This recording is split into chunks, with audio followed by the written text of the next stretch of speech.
1985 September 9 ക്രൊയേഷ്യയിലെ സദാറിന് സമീപമായിരുന്നു ലൂക്കയുടെ ജനനം. 6 വയസ്സുള്ളപ്പോൾ യുദ്ധം പൊട്ടിപ്പുറപ്പെട്ടു. 91 ക്രൊയേഷ്യൻ സ്വാതന്ത്ര്യ യുദ്ധം മുറുകിയ ദിവസങ്ങളിലൊന്നിൽ ലൂക്കയുടെ കൺമുന്നിൽ വെച്ച് സെർബ് സായുധർ മുത്തശ്ശനെ വെടിവെച്ചു കൊന്നു. പെട്ടെന്നാണ് അവൻ്റെ ലോകം മാറിയത്. വീട് നഷ്ടമായതോടെ കുടുംബം സദാറിലെ അഭയാർത്ഥി ഹോട്ടലിൽ ചേക്കേറി. ചുറ്റും ഗ്രനേഡുകൾ വീഴുമ്പോൾ പേടി മാറ്റാൻ ആ കുട്ടിക്ക് കൂട്ടായത് ചെറിയൊരു പന്താണ്. ഹോട്ടലിൻ്റെ പാർക്കിംഗ് ലോട്ടിൽ മണിക്കൂറുകളോളം അവൻ പന്ത് തട്ടി. മെലിഞ്ഞിട്ടാണെന്നും ശക്തിയില്ലെന്നും പറഞ്ഞ് പലരും അവനെ കളിക്കളത്തിൽ തടഞ്ഞു. മൈതാനത്ത് മറ്റുള്ളവർ കാണാത്ത ഇടങ്ങൾ കണ്ടെത്താനുള്ള കഴിവിന് പക്ഷേ അവൻ തേച്ചു മിനുക്കി.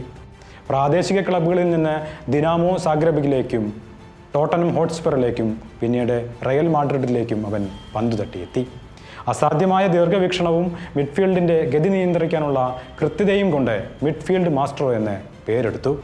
ഇറ്റാലിയൻ ക്ലബ്ബ് AC മിലാൻ്റെ വിശ്വസ്തനായ ആരാധകർ സ്നേഹത്തോടെ ലൂക്കിത എന്ന് വിളിക്കുന്ന ലൂക്കോ മോഡ്രിച്ചാണ് ആ കുട്ടി.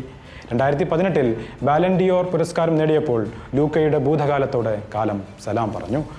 40-ാം വയസ്സിൽ 5ാമത്തെ ലോകകപ്പിനാണ് ഈ ക്രൊയേഷ്യൻ താരം ബൂട്ട് കിട്ടുന്നത്.